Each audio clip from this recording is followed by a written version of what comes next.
the button. Hey everybody, welcome to Forge the Narrative, our Monday night webcast. It is June 2nd. My name is Paul Murphy, otherwise known as TPM. I'm joined tonight by my co-host Juice. Hey, what's going on, everybody? He's on a tiny couch with two other guys. We're going to explain that here in a few minutes. I got Kenny Boucher. What up, guys? And Rob Bear. Hey, y'all.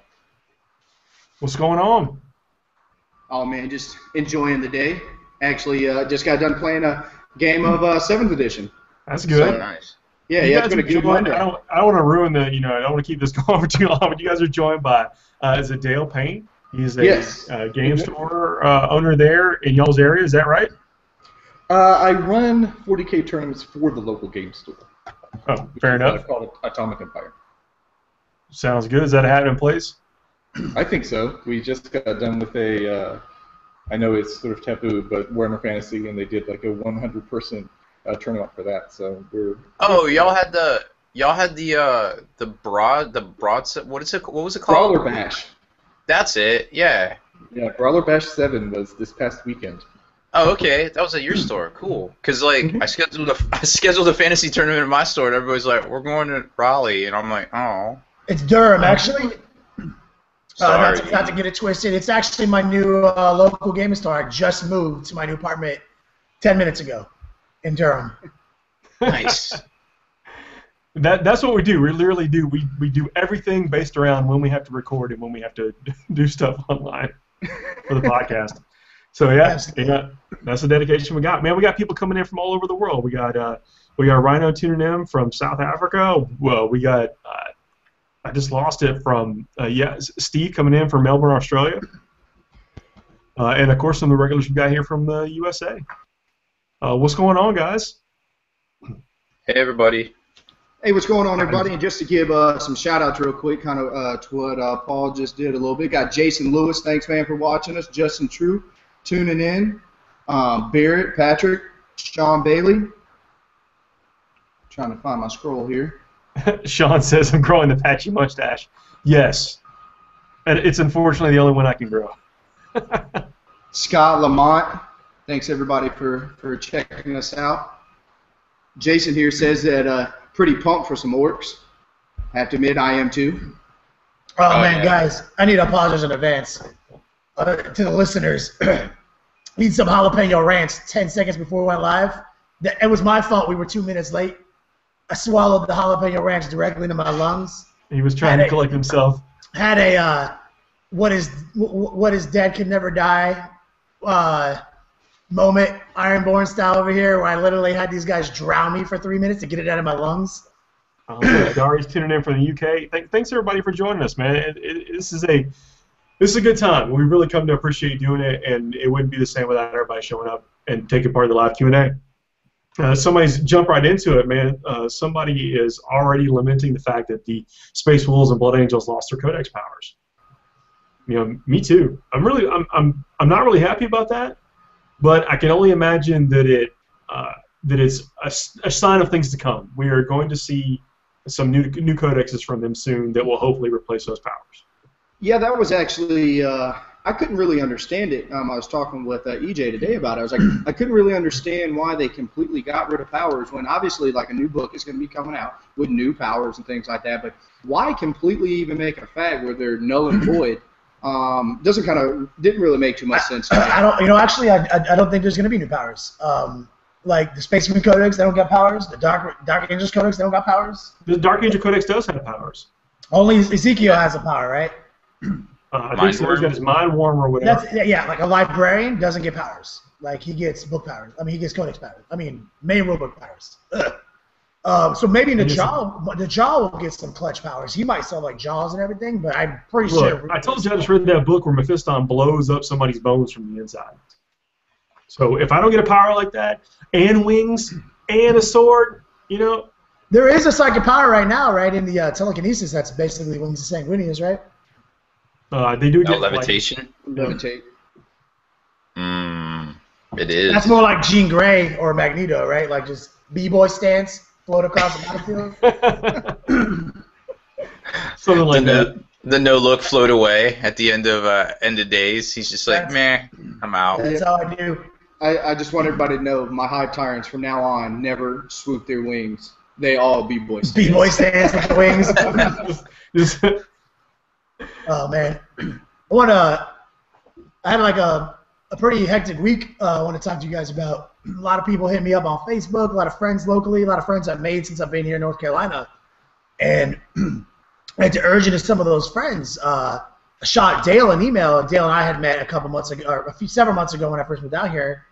And we started talking about Force Narrative Mission Pack, like our views on 7th edition, uncompromising, no preservatives added, all natural 40K. And he texted me 3 hours ago and was like, I'm with that, And so this Atomic Empire GT I've been looking forward to all year is the first people I'm aware of that are standing up and not being intimidated by a game of toy soldiers and coming in hot, letting us play our rules, Yep, I think that's going to be critical. Playing some games and our approach to balance of 40K, which is through mission design to make the game fair for everybody. And we touched on this a little bit on the podcast, but I played the 4th mission in that packet against a super stout 37 power dice Eldar Demon Bomb army with Grey Knights. Now, I built a list that I thought could compete against the craziness that I could possibly see at a tournament. Basically, I built a list to hang with what I thought I'd see on table 1 in round 3 in RGT. And then played that mission. That mission I felt helped keep me in the game, even when the psychic stuff was just going on. 3 greater demons getting summoned, 2 demon friends getting summoned, 2 heralds getting summoned. Still playing the game. I still won the game by a landslide. So to bring Dale into the conversation, we've been playtesting these mission packets. We have a lot of people, Forge Narrative Nation people, a lot of feedback, hundreds of emails, feedback. Multiple RTs have been playing with them, and they've been designed to balance the game through mission, not by changing the rules. Yeah. We currently have 4 missions in our basically free-to-play open source mission packets. We would be super honored if you were interested in throwing them down in the Atomic Empire.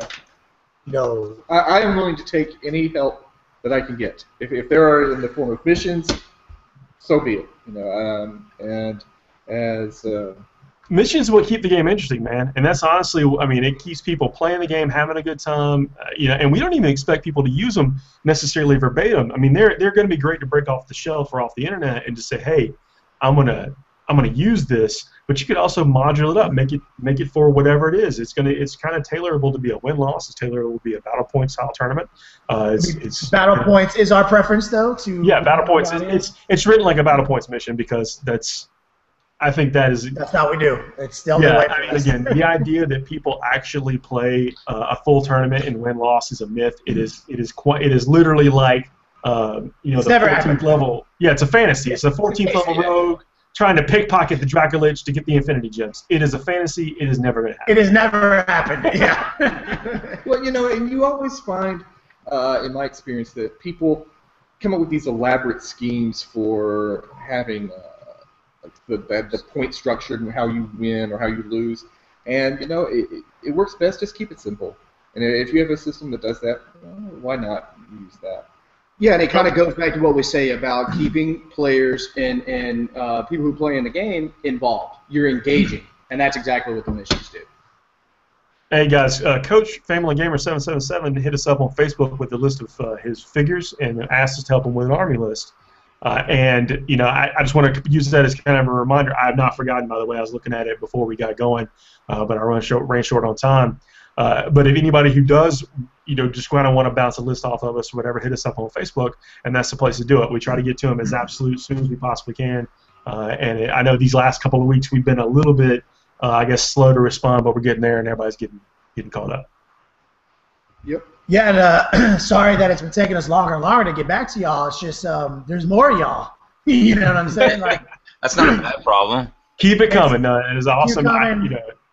Even if I got to stay up all night one night, I'm going to get every single one I'm answering. Every single one of them, man. No doubt. We will leave no list behind. Well, since Paul Murphy's on location in the Tejas, it's like you're an hour behind us, so you have an extra hour, right? I might have an extra hour. Yes. Except I'm still on East Coast time. Yeah, it's as rough. Michael By was the time saying, you adjust, you're gonna be back here, and then you're gonna be like, oh. yeah, his crew is playing with all 7th edition rules right now. I And I want don't think I don't think anything should be limited right now. And the game's been out for a weekend, a couple of days. We don't know enough about it. Not enough games have been played by people who actually know what's going on to make those kind of decisions.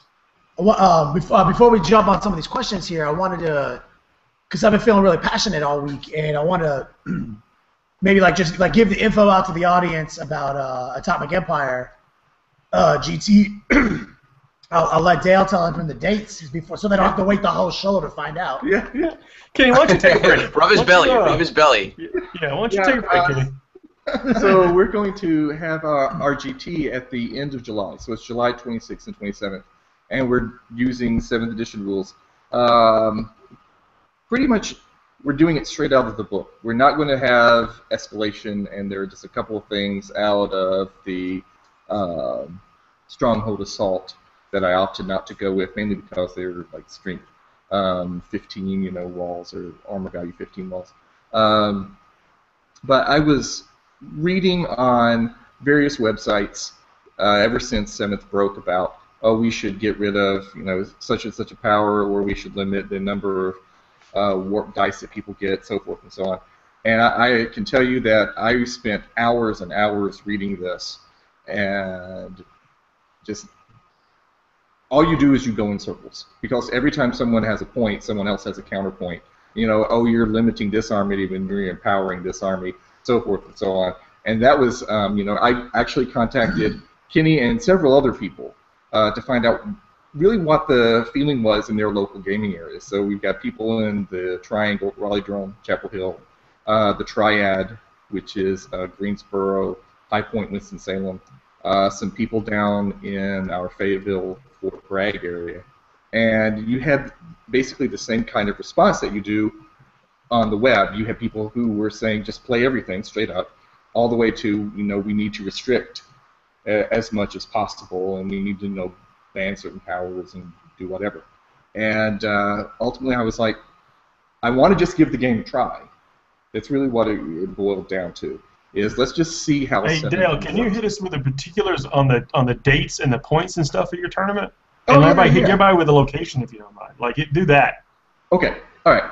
It's going to be at Atomic Empire, which is in Durham, North Carolina. It is the last weekend of July, which is July 26th and 27th. It's 1,850 points. We're not going to be doing Unbound armies, so play the battle hardened. It's going to be 5 rounds spread over 2 days. Let's see. There are, if you go to atomicempire.com and you look under their event section, there's a link there for registering for the event, so you can use that and pay. Let's see. I think we sort of do the meet and greet at like 8 o'clock, start gameplay around 8:30, 8:45, something like that. Each game lasts 3 hours. And then I typically incorporate like a 15, 20-minute break between games. There's usually an hour for lunch. That's a decent amount of time for a new edition. I like a 3-hour round, man. I want to touch on something that Dale was getting at here, though, man. The whole let's actually play the game. Like we said, we said it a few times. I just want to keep driving it home to anyone who hasn't heard. Like, we've never played 6th edition once in a major tournament. You played someone else's brand of 6th edition. We're trying to restrict 7th edition out the gate so we can't even play 7th edition. Dale was just standing up and he's like, no, let's play our game, man. Let's just actually play a game. Let's play one GT. I'm all for that. Yeah. That has the game involved. And The actual game. And guys, the people have spoken. We got to talk about these orcs for a minute.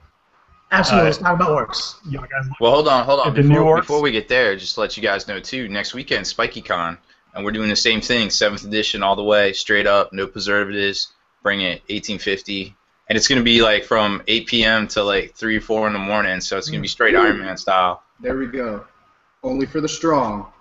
Hit me up, Paul, with some more questions. Yep. Well, I mean, basically, Jason Lewis wants to know who's pumped for the orcs, and I'm actually really excited to see a competitive orc codex.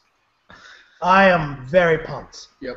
One of my casual buddies, he's all like, "Man, I'm gonna get all those orcs to come out," which sucks for me because I help paint the stuff.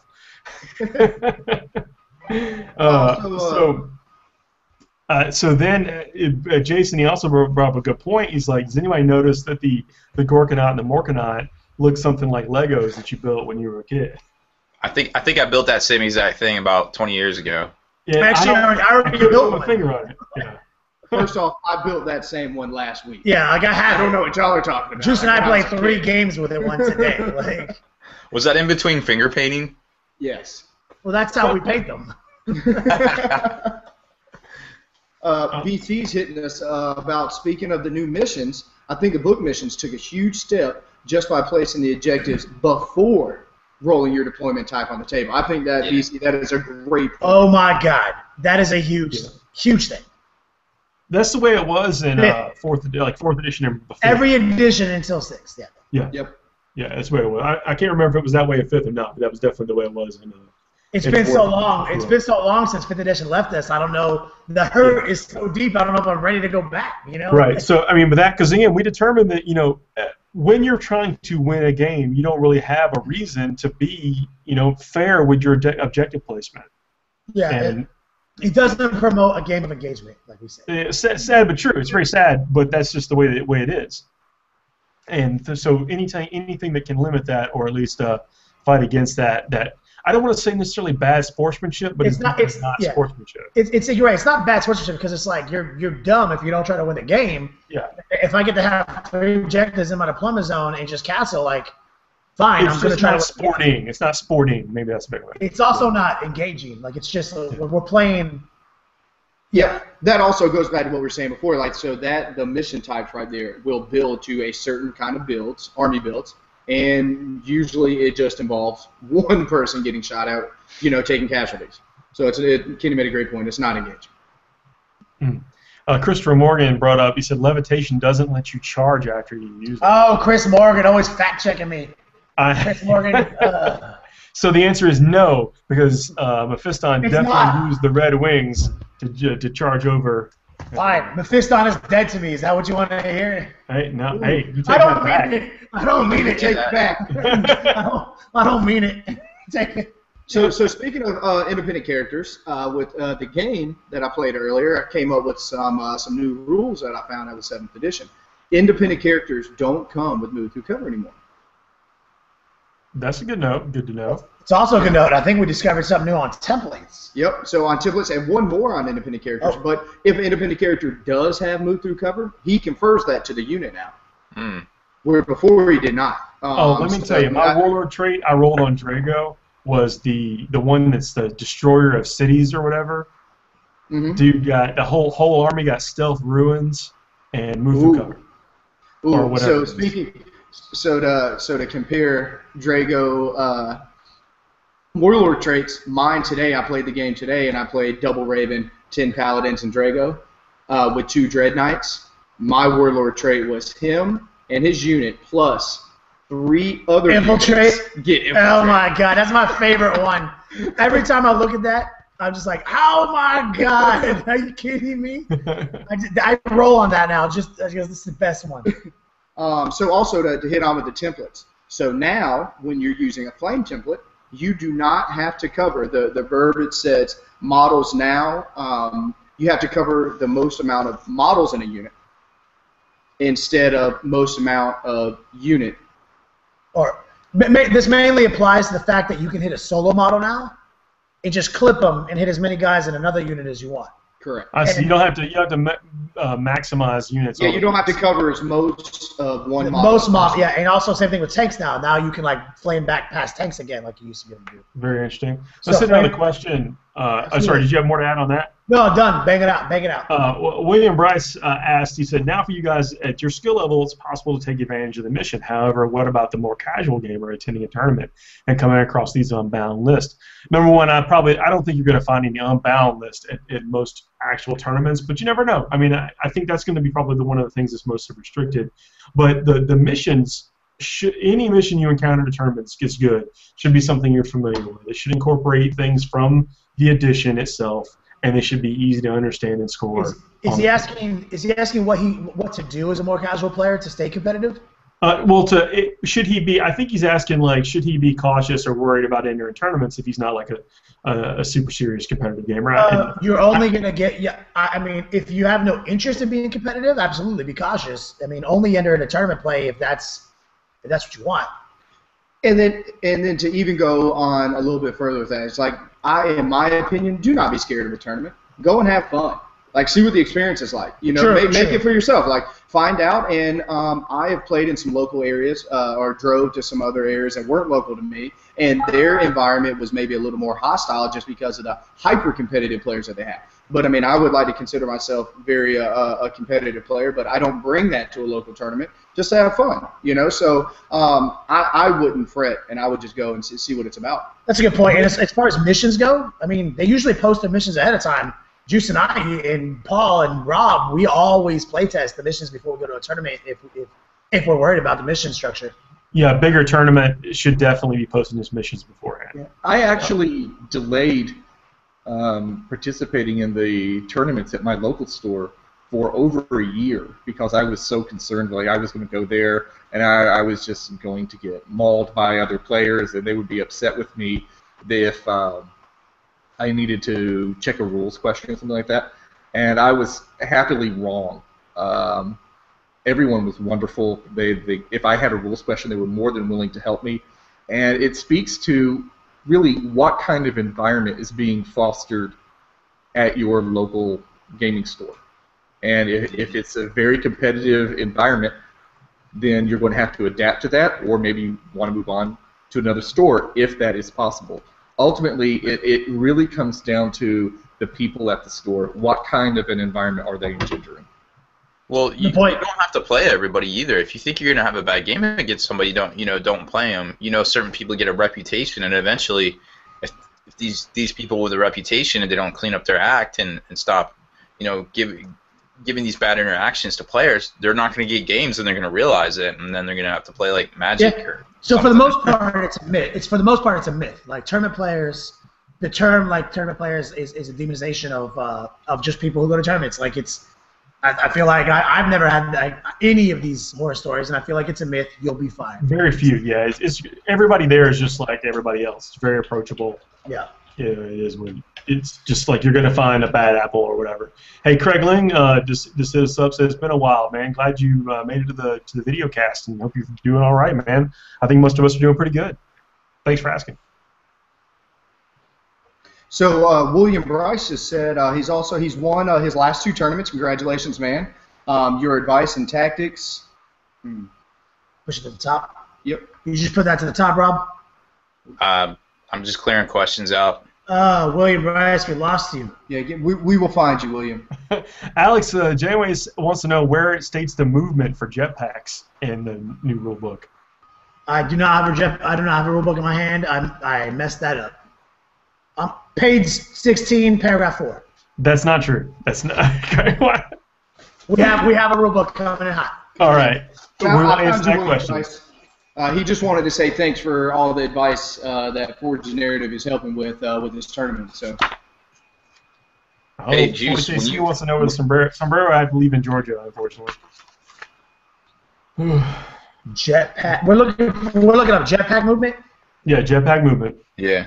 Oh, look! I got my boy Patrick. This guy literally messages me 100 times a day.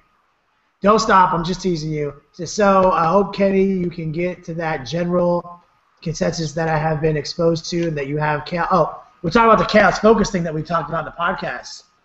That Patrick says he's been calling a lot of the other big gaming groups and talking to a lot of people who are just interpreting the chaos focus the loosest way possible, like we talked about on our podcast that just dropped this morning. That's irresponsible. Yeah, it's not it's just, like we are rules as written players, man. Like, I love rules as intended, but in a tournament, I can't do rules as intended. I can't even see how that would be intended, though. That is just somebody trying to. It's pretty cut and dry.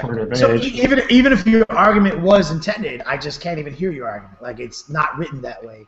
You know what I'm saying? Like, it says you must roll on this discipline. It doesn't say generate at least one time. It says roll at least once.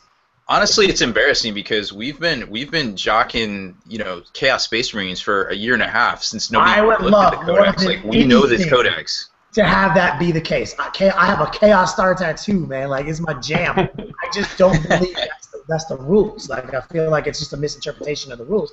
Because, it's like we say, a lot of people just paraphrase the rules, and it gets in your head, and you stop reading the rule, and then 2 months later you read a rule, and you're like, man, how did I interpret it that way? That's the opposite of how it's written.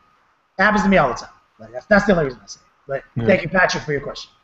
Yeah, hey Brian, thanks for tuning in. Yeah, we try to keep it positive because we still love the game. I mean, I have no desire to not have fun spending all this time that we do doing what we do. I mean, that's basically the only way I can phrase it. I mean, there's been some things about every edition that I'd like to change or maybe wish just weren't there like they are.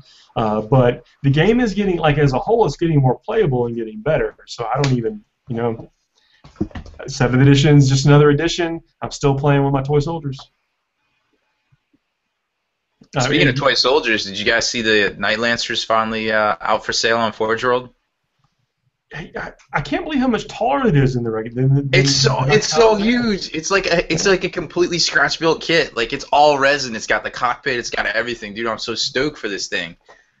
Yeah.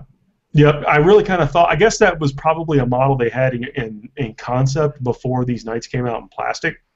Oh yeah, they must have, because they totally coordinated that. I mean, it's very similar, but like the amount of the gap between the plastic one coming out and the resin one coming out to do like a complete, they definitely did it in tandem. There's no way. Yeah, well, I mean, I think that they probably had to change the scale of that one. I don't know, to not be just like that other Knight thing that came out. I mean, yeah. What if they just like up the scale like a 10th or something? Well, I mean, because I think that 8-inch Knight is, basically in line. What is it? It's Dreamforge?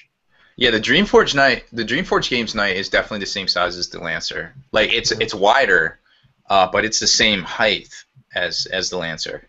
Lord Baylock would like to know if Juice is in his jammies. No, this is actually yes, actually I am. Yeah. Sorry. I mean, if you are, you are. Yep. So SMG Hinkle here. You are at the right spot for the live hangout tonight, and I wanted to bring up a couple of your points. He says, do y'all think that 7th edition rules should be limited in tournaments? No. We've hit on that. In case you missed our other couple pieces of content we dropped, we are 100% no preservatives added, all natural 40K advocates. Hey Rob, you got that jetpack movie yet? I think we have. Yeah, it's page 66. You got it? Yep, got it up. Okay, cool. I didn't want to take Rob's moment if Rob wanted to say it. Oh, I thought you were going for it. No, I already closed it. It looks like it's page 66. It looks like it works just the same way as it did before. Yep. Right? That's exactly what I said as well. Yep. It's there. Yeah, it's in the section right by, like, on the left is Jetpack, and then on the right is, like, Beast Cavalry and Monsters Creatures. So it's pretty similar to 6th edition. Mm-hmm. No doubt. Is it similar or is it the same? I mean, it is the same, but, like, the layout. I burned my 6th edition codex, book 2 days ago. There's no way I can answer that question now. Do you move? Explain how one moves with a jetpack. Like somebody can do. Coming right up. You can move. Okay, so you can move over stuff just like normal. Impassable. Could you please just read the rule? We are reading the rule because apparently rules are dead to Rob Bear. Yeah. Movement. Jetpack units can move as normal models, as in their other types, aka jetpacks. The thrust move, is that what we want to know? A jetpack unit. Okay, so we'll start from the beginning. Skyborn. When using its jetpacks, whether moving or making thrust move, as we'll discuss in a moment, a model can move over all other models and terrain freely. However, if the model begins and ends its move in difficult terrain, it must take a dangerous terrain test. Jump pack models cannot end their move on top of another model and can only end their move on top of impassable terrain as if it actually possible to place the models on top of it. If they do this, however, they treat the impassable terrain as dangerous. Wow, so they actually move on impassable terrain. So what page is that on, just so we can close that out? 66. Page 66. 66. Still 66. 66. That's my jam. And the thrust move works exactly the same. So, I mean, I don't know if that caveat was in there the whole time, if they can move in unpassable terrain, but that seems good. Yep. Carl Short wants to know if Cursed Earth stacks. Can It you does get a not. 2+ invulnerable? It does not. Blessings of you can only stack blessings if they're different blessings. Okay. But you can engram more in Cursed Earth. Yes. Yes. You can only stack maledictions and blessings that are different. That's the rules. So unfortunate. I mean, very unfortunate for all those demon players with 1 billion models. It sucks to make your army not competitive, I guess. No, I'm just teasing. Just teasing.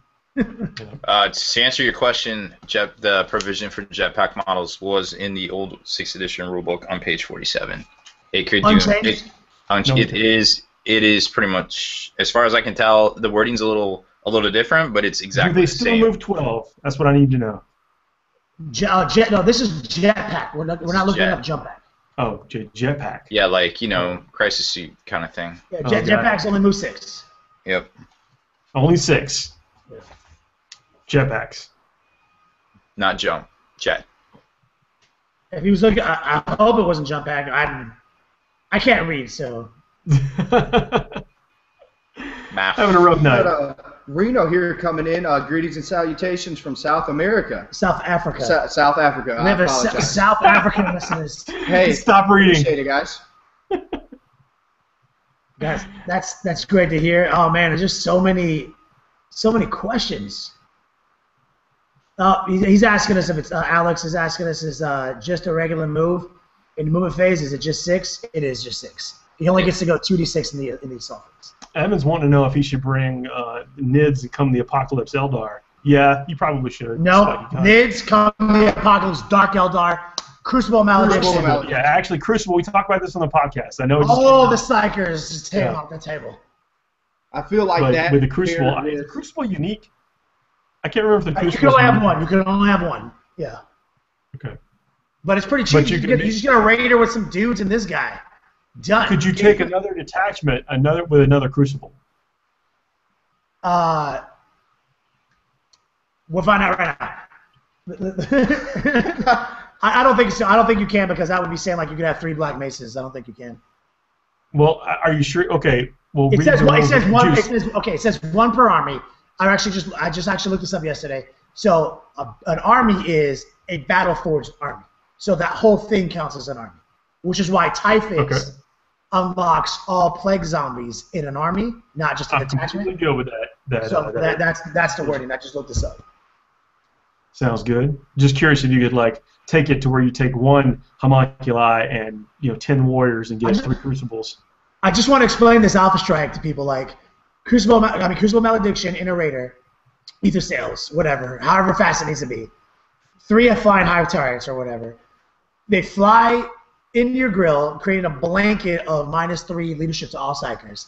This guy shoots up the cut, blows that thing up, and they all have to take -3 leadership checks. Anyone who fails it is removed from play. Removed from play. Removed from play. No saves. No saves. And like we talked about, Brotherhood of Psychers says it follows all the same rules for Psyker.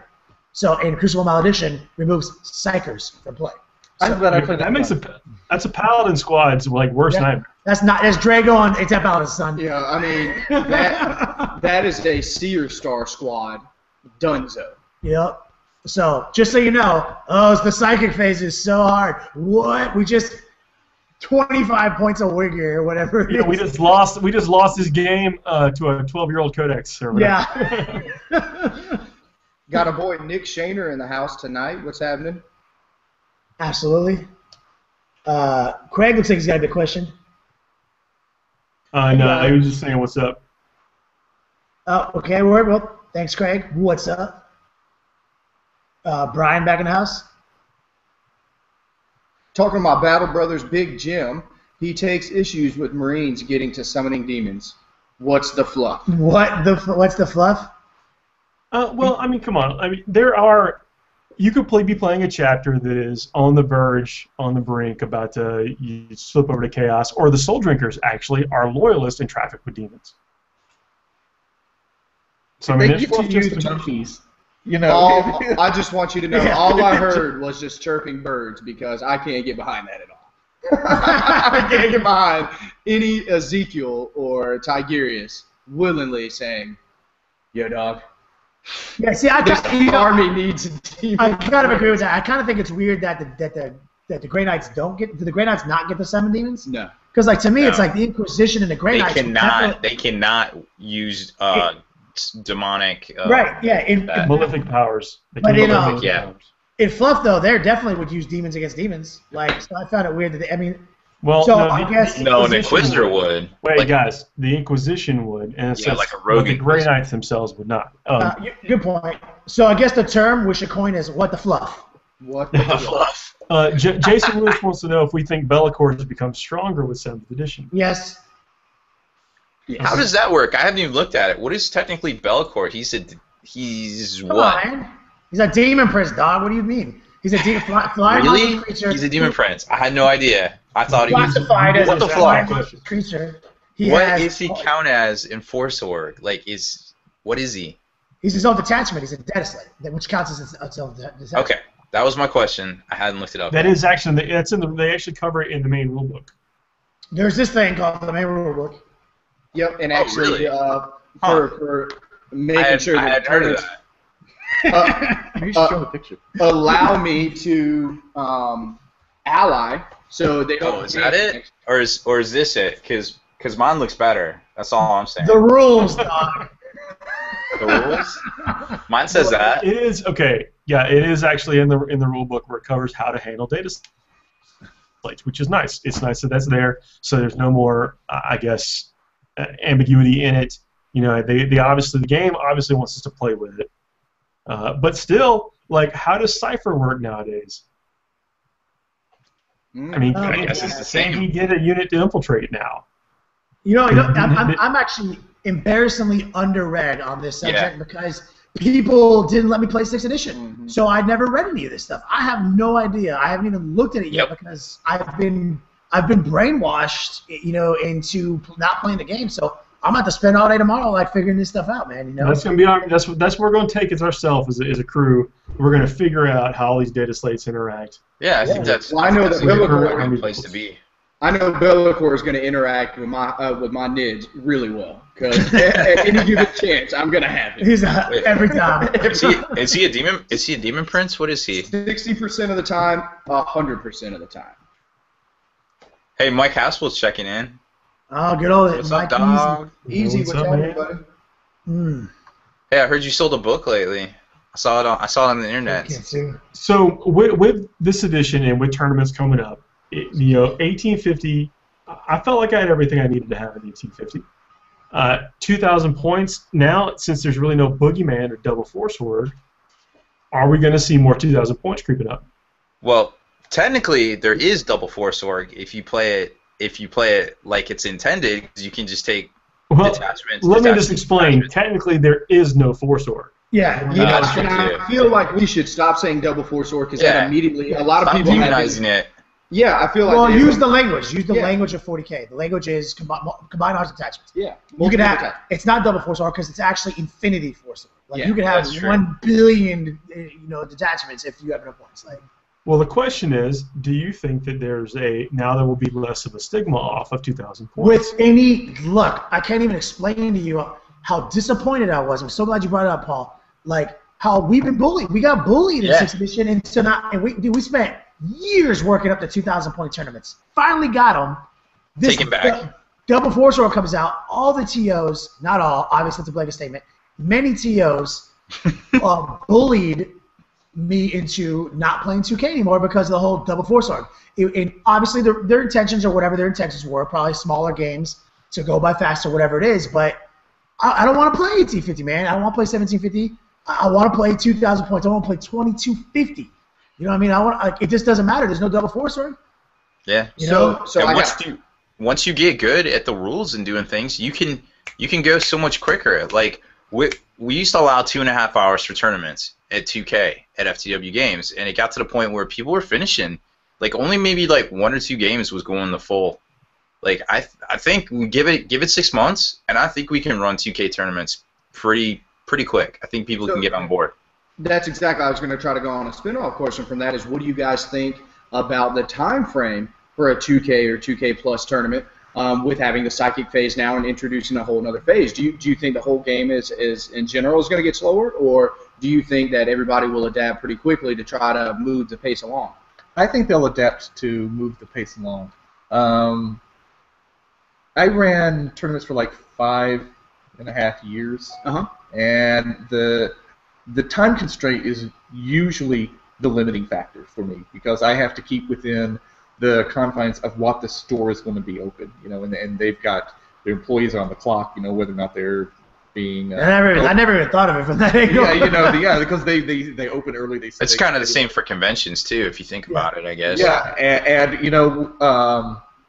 last year I did a GT and we ran it at 1850, and some people were actually struggling to get done with their games, and these weren't even sort of the big blob armies, IG, Orc, so forth. But then last December we did a 2,000 point. I had, like you said, the boogeyman was 2,000 points, and if you're going to have double force organ, you were going to get these nightmare armies, and it was just going to be a horrible scenario. And sort of my swan song was, I want to know whether or not it's true. And my experience was, no, it was not. 2,000 points, it went just fine. You could realistically play. I think we actually extended it to 3 hours for that, and that worked out well. I think 3 hours is a good point, especially, there is a 4th phase of the game. So obviously it's going to take longer. I feel like 3 hours is a good point, you know what I'm saying? Especially if if we bump it up to 2K, like we all want to. I think 2,000 points, 3 hours. You can't get a game done in 3 hours, man, at a tournament setting. Obviously you need to get faster or you're playing the wrong army. I have played, Paul and I do this, we play armies that are small and compact because there's a tactic to knowing you can always get 7 turns in if you have to. But, Kenny, with that said, at the same time, we show up with 120 zombies and still finish. No doubt. Our preference is toward compact armies. But well, I like to travel with the army that I don't have to, check or mail or whatever. At the same time, though, like Juice says it all the time, he had to cut 20 minutes off of his 7th edition Tyranids, or the new Tyranid decks. He was 20 minutes slow with all the new models and how the new stuff interacted. He had to make a conscious effort, man, and it shaved 20 minutes off his game. Yeah, immediately, and that's tough. I've been playing the same army for years, and all of a sudden I realized 25 minutes slower. That's huge over the course of the game. So I immediately had to address that and start making provisions to make sure that doesn't happen anymore. What do you think was slowing you down? Just out of curiosity. The 30-man blobs. So where before I was running the 2 or the 10-man units. So now I was forced to have these 30-man blobs, which I fell in love with. But just moving that many models, running that many more models, everything else, it slowed the whole process now. Oh, I have a question for you guys. Someone just reminded me of it. Somebody asked, William Tripp asked about orcs and if they will have access to force. And what do you think that would be and who would have it? No idea. They probably won't even get it. But they've got it on the chart right now, and I'm thinking that they're going to expand the warp heads and all that stuff. Yeah, probably 4 staves. You know what I'm saying, right? Well, we know that there's more models because there's already been leaked pictures out that show more models than what's actually coming out. And if I had to guess, I would say the book's going to come out towards the end of the month because they try to put those models out now first and then the book. So I would say we're going to start seeing orc rumors about the actual rules probably next week as we get closer. Yeah, I'm thinking we're going to see them have their own version of force weapons and whatnot. I wouldn't be surprised if the KFF is invulnerable, like we've been saying. That wouldn't surprise me at all, based on just the way the rules are going, Oh man, so I wanted to throw a rules question at you guys that came up today. When you randomly steal a power away from a psyker because of Perils of the Warp, can you take force? It's ooh. You take. It's force. Yes. Is force only given to you because you get the force weapon, or is it a power that is known to you and you can be stolen? It is known to you.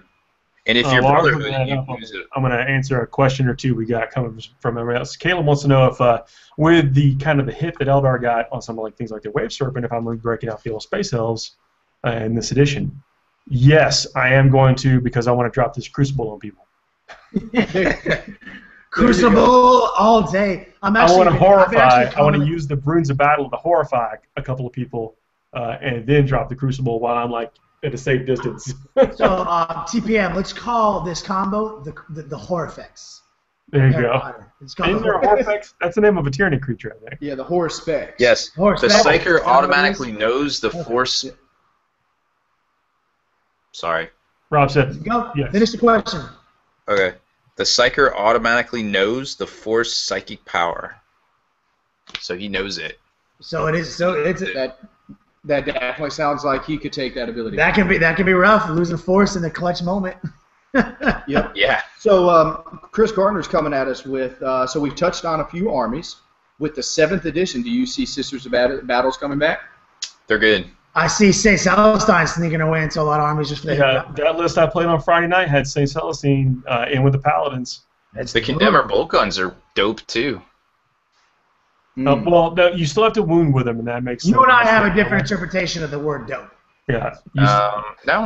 You have to wound with them, and that's what makes them less reliable. But Mind Strike missiles? I have a question for you on Mind Strike missiles.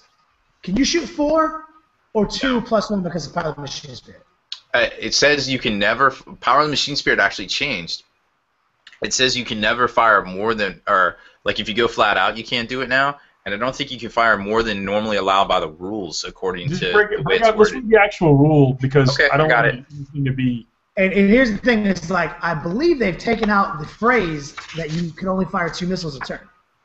So are we saying that I don't know. If you can fire 4 weapon systems, is that 4 missiles?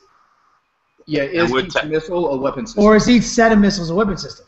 And you can shoot 2 plus 1 because of Power of the Machine Spirit. Each missile is a weapon system. So I think they've removed the phrase you can only fire 2 missiles. So I'm pretty sure a Grey Knight Stormraven can come screaming on and drop a 4 Mind Strike missiles on somebody, plus a multi-melter out of vehicle somewhere else. Wait, are you talking? You're talking at 36, right? So what? At your normal up to 36-inch movement. Yeah. Okay. I'm intrigued. I'm gonna look that up. All right. Well, while Rob's looking that up, Nick Sanders chimed in and wanted to know, what do you guys think about only allowing 6 turns in a game, not having the option for the 7th period? Actually, I've never liked random game length. Yeah, it's a part of the game, and I accept it, but I never have liked it. Ever liked it. I let this fall into mission design. I have no beef with mission design limiting or maximizing turns. Craig's asking how Brotherhood of Psychers works for warp charge generation. He's basically asking, does Zoanthropes with the Brotherhood of Psychers rule, do they generate 1 per Zoanthrope or 1 per squad? And Brotherhood of Psychers is 1 per squad, not 1 per. Yeah, Brotherhood of Psychers, it says unless otherwise stated, is 1, but Zoanthropes are level 2 Psychers. So they it'd be 2 charges, right? 2 charges per squad of Zoanthropes. Yeah. No matter how many are in the squad. Correct. And also, in case anyone didn't realize it, Psychers in the Grey Knight Codex were updated to be Brotherhood of Psychers, so that way you can't take a henchman squad with 10 Psychers in it for 10 warp charge points. Yeah, that was that was one of the first lists I made. Was like all these 3 Psychers and going around and racing. 1 billion power dice. I was like, I got this. I ain't afraid of this. I got 25 power dice all on my own. I went down that path with you. Then I went and I read it, and those facts got an update the intraday. Yeah, it's more fair that way. Okay, I got it. Ooh, whoa, ooh. Sorry, had to read. All right, hit us. All right, so yeah, Kenny was right. They definitely changed. You can fire 4 weapon systems. So if you come, but you can't move flat out, So as long as you come on your normal, 18 to 36 with a flyer, you can fire 4 weapon systems plus 1 because of Machine Spirit, and 4 of those can be missiles. So there's no longer a provision. There's no longer a provision for only 2 missiles. Or bombs, like look under bombing run or whatever. Bombs is definitely did not. Bombs is one. I definitely know that. Man, my trucker guy chilling on top of my Sky Shield landing pad does not feel that comfortable. That is not a good day. Mm-mm. Not a good day for that.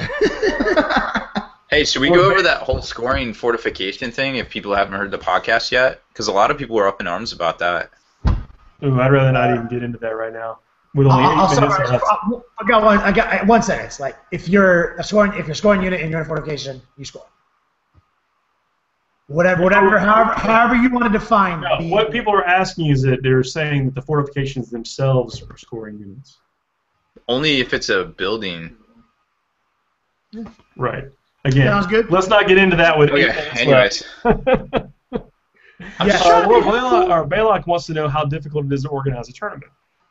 We got Dale right here. And Rob. I mean, they both didn't organize a tournament. So yeah, but Dale, let's. Give us 1 minute on your idea of tournament organization. It takes an enormous amount of organization to pull off a tournament, and that is what people will remember. If it's poorly run, people will hold that against you. Word of mouth is probably the strongest thing in order to build a community and to have tournament play. Be prepared to invest the time to check lists, to set tables up beforehand so that people are not waiting on you the day of the tournament to get things placed out. Have an idea of what you want for your missions, and be ready to answer questions about the rules. You may not necessarily be right 100% of the time, but you have to be able to make a decision at that moment. Otherwise, you're slowing down play, and really in tournament scene, every minute counts. Good. Yeah, good. Yep. There you go. And have good software to keep track of scores. People, that's the thing that people want. They want scores to be accurate. You know, that's everything you mentioned plus scores be accurate. Brian hit something real close to home for me, man. Like, I agree with this completely. Does anyone think that the new edition will make games run more smoothly and end up in a bloodier and more exciting game? And yes. I fully endorse that. Yes, and I want to see. I'm going to call it Super Bowl play because that's what I want to see. When I tune into the Super Bowl, I don't want to see the lights go out, and I don't want to see a blowout. I want to see people stuck in till for the 4 hours or whatever the Super Bowl technically lasts. I want to see that, Paul, check this out. That is true. That's how I feel about 7th edition until you water it down. Yeah. 7th edition is everything Brian just said.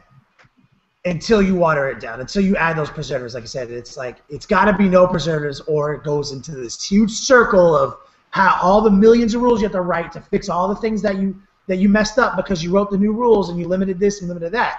And like I'm gonna take this quick moment to let everyone know, like I've been talking to my friends about it, but Kenny Boucher is not going to tournaments anymore that water down the rules. I am boycotting travel expenses to my favorite hobby.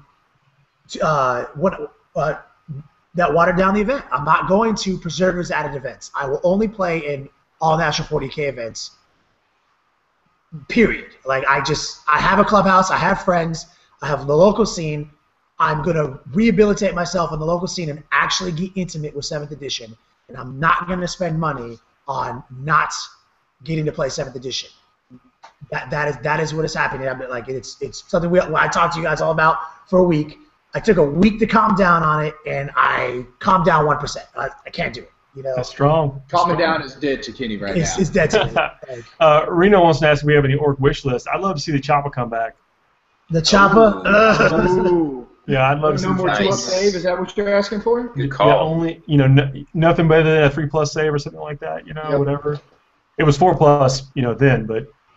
Yeah, I'd love to see something like the Choppa come back. What if they just did -1 to your armor save? That would be kind of balanced, wouldn't it? That would be so counter to how the rest of the game works. I feel like that is you're watering down 40K. Yeah, I feel like that would be a little better than I never understood that how it taking it to a 4 was dumb. Like how Terminators got hurt so bad, but if I was in a little T-shirt, I still got my save. Yeah. Look, I'm not saying that our technology makes any sense.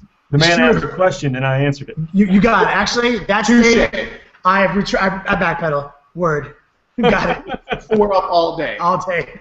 Like, I'm not saying it's going to be on like The Boys anymore, but how cool would it be if there was just like an elite squad that it was just like my wish list. My wish list is to bring back Scar Boys.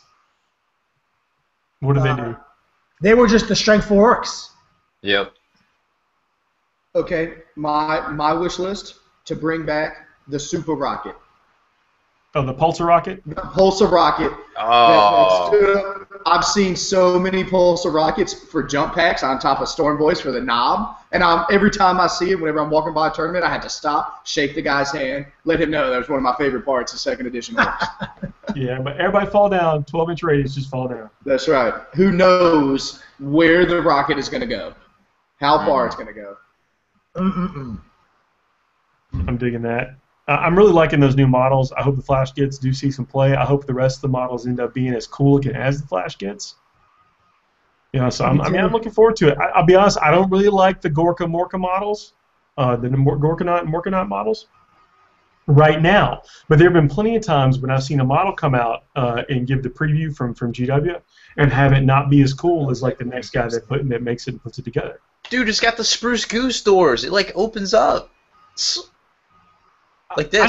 I know it's going to be a fabulous kit. The kit's going to be awesome. It's going to have great looking bits and stuff. It's going to go together well. It's going to be one of the best models out there. I'm just saying I don't really like the look of the way it is right now in the previews. I'm looking forward to having a fan get his hands on it and really orking it up. I agree with that, man. I can't wait. I'm trying to track somebody down here in the Q&A. Somebody just said, "What's the shelf life of 40K if you add preservatives in 7th edition?" We know what the shelf life is. Yeah, about 2 years. Yeah. I'll shout out the guy who said that as soon as I can find it. I just lost it in the mix because got a lot of questions that we weren't able to get to. Yeah, we're gonna have to do a better job clearing. It's in the warp. Do you guys see the parallel here? Like everybody changed 6th edition. They're like, we're trying to bring balance to 6th edition, and we ended up killing it, right? Well, you know what else they tried to bring balance to? The Force. And you know what that was? Vader killed everyone. Even the younglings? Even the little baby Jedi. So what you're telling me is there can only be balance if you kill one of them. So we have to kill an addition every time we want balance. Man, Yeah. Well, we are about at the end of this hour, so we've killed this hour. Do you want to bang out maybe 5 more questions, or you just want to call it quits right here? We can do a couple more questions. If you've got one in mind, let's just do one more. I was going to leave it in your hands. Actually, or we'll just do a shout out right now. Juice is going to shout everyone out right now. All right, actually, so 2 things. I have a real quick shout out for Carl, Christopher Morgan, Will True Barrett. I saw you were listening to us while you were doing some train. That's awesome. Hope the train's coming well. Evan S., thanks for tuning in. Alex, Chris Gardner, Robert, Family of Gamers. Good old SMG. Will Childs. That was the preservatives on 40K. Oh, good old Will Childs. He's local. Nice. Reno from South Africa, thank you so much. Yeah, it means a lot for these guys that are staying up late or getting up super early or whatever. I don't know what it is. I only have an American's grasp of geography, so I would have no idea what. I can tell you that in the guy who was here from Australia, they're 14 hours ahead of us. Yeah. So it's like 1 o'clock in the afternoon. Oh, hey, I don't even feel bad for the Australians. Except for it's like going into winter there right now. 40K Sue wants to know where is Paul's hat. Yeah, I asked that earlier. So that's and leave it in Georgia. It's not even bad. You couldn't fly with your sombrero? I didn't. I didn't fly with sombrero. All right, everybody. Anybody else got anything they want to add right before we get out of here? I want to thank you for joining us. I mean, this is we're going to try to put these on every Monday. Dale, thanks for joining us and talking to us about your tournament. SpikeyCon's coming up next week. Rob, hit the button again. We're out. Oh, yeah. It's my second job. Night, guys.